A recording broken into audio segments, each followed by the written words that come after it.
सेठ जी अंदर से बाहर आ गए और देखते कि ये पंडित तो मेरे आसन पर बैठकर कथा सुना रहा है। ले पंडित जी, बोले हाँ सेठ जी, आप मेरे आसन पे कैसे बैठ गए? बोले अरे बैठे हैं भागवत सुना रहे हैं। बोले नहीं, मेरे आसन पे से उठ जाइए। अब पंडित जी अड़ गए, हम तो भागवत सुना रहे हैं, हम तो उठने वालों में से नहीं है। अब सेठ जी को आया गुस्सा। सेठ जी ने एक जोर के थप्पड़ पंडित जी को लगा दिए। अब पंडित जी दूर जाकर गिरे। अब पंडित को ब्राह्मण कोई थप्पड़ लगा दे तो पंडित को जब क्रोध आता है, ब्राह्मण को जब क्रोध आता है तो आपको पता ही है। पंडित जी को भी क्रोध आया, ब्राह्मण को भी क्रोध आया, ब्राह्मण भी उठकर खड़े हुए, एक थप्पड़ सेठ जी को लगा दिए। अब बच्चे तो दोनों हाथ उठाकर बोले शुरू हो गया भागवत, शुरू हो गया भागवत, शुरू हो गया भागवत। अब तो पंडित जी के ऊपर सेठ जी के ऊपर पंडित जी दे उठा पटक शुरू हो गया। गांव के लोग इकट्ठे हो गए, फलानी जगह भागवत हो रहा है, फलानी जगह भागवत हो रहा है, फलानी जगह भागवत हो रहा है। तो कहने का तात्पर्य सज्जनों यही है कि जब तक भागवत की महिमा हमें ना पता हो अब तक समझ में नहीं आएगा। ये एक ऐसी बहुमूल्य शब्द में भगवती का विग्रह है। इसका नाम रखा गया है कल्पद्रुम। जो कल्पना करोगे वो आपको ये प्रदान कर देंगे, जो विचार करोगे, जो सोचोगे, सोचकर सच्चे दिल से हाथ जोड़कर मांगिए, अवश्य ये अनुभव की बात है, अवश्य ही आपको प्राप्त हो जाएगा।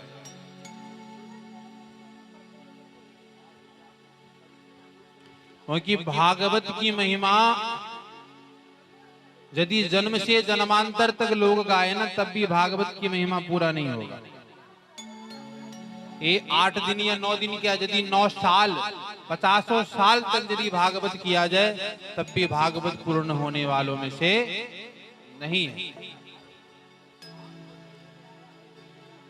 क्योंकि भागवत भगवती हैं, भगवान हैं, अपूर्ण है ये।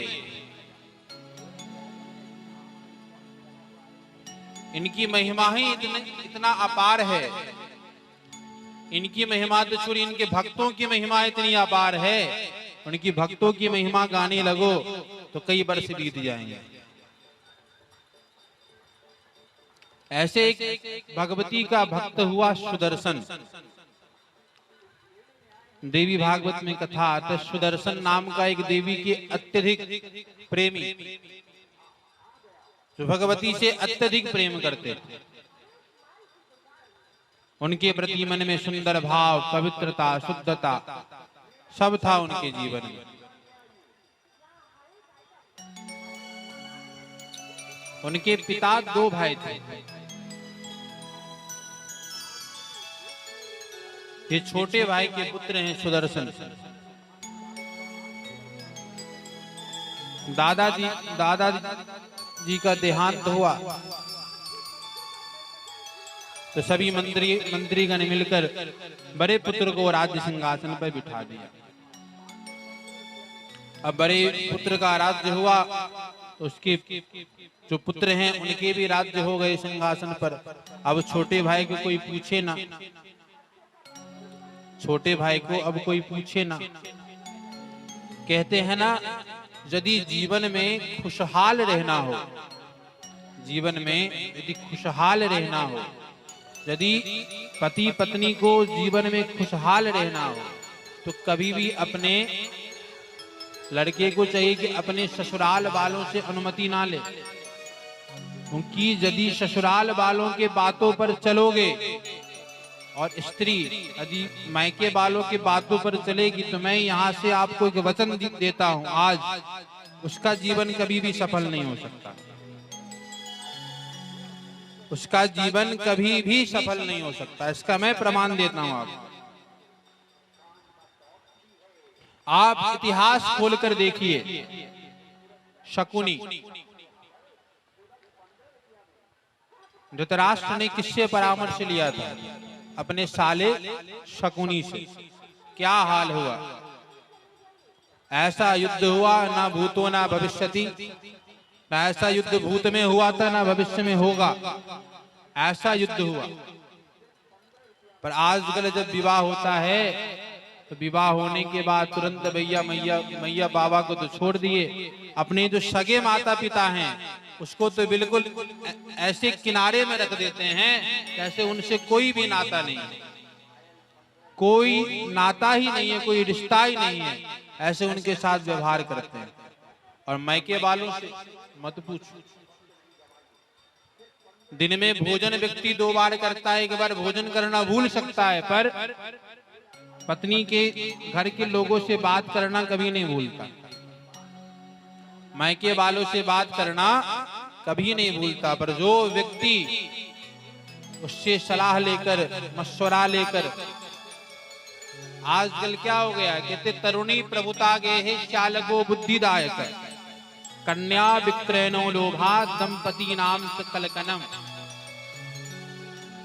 आजकल तो भैया शादी भी नहीं होते, आजकल सौदे होने लगे, रिश्ता जहां पट जाए वहां कर दो। कितनी की बोली लगेगी, भैया सरकारी नौकरी वाला है 10 लाख रुपए, नहीं मैं 11 लाख रुपए देता हूं, लड़कों की बोली लगती है। अब उनके माता पिता से पूछूं कि पैसे क्यों लेते हो, माता पिता क्या कहते हैं, मैंने इसको शुरू से पढ़ाया है, लिखाया है, खिलाया है, पिलाया है, कपड़े दिए हैं, वस्त्र दिए हैं, इसलिए मैं पैसे ले रहा हूं। अरे भिखमंगे, अरे भिखारी, अपने बेटे को लालन पालन पोषण किए हो, पढ़ाए हो, लिखाए हो, तो क्यों कि ऐसे बेच दे, मार्केट में बोली लगा दे। धिक्कार है ऐसे लोगों पर। इसलिए रिश्ता कैसा होता है अब देखते हैं ना, आप देखोगे जब लड़की छोटी होती है बालपन में तो माता पिता उसे खिलौना खरीद कर दे देते हैं, बेटी ले खेल। 5 साल की जब होती है, 10 साल की जब होती है तो और थोड़े बड़े बड़े खिलौने खरीद के दे देते हैं। 10 से 20 में पहुंचती हैं तो साइकिल खरीद के दे देते हैं, 25 में पहुंचती है तो स्कूटी खरीद के दे देते हैं, उसके आगे कार खरीद के दे दिए। अब उम्र हो गया, एक पति भी खरीद के दे देते हैं, ले बेटी।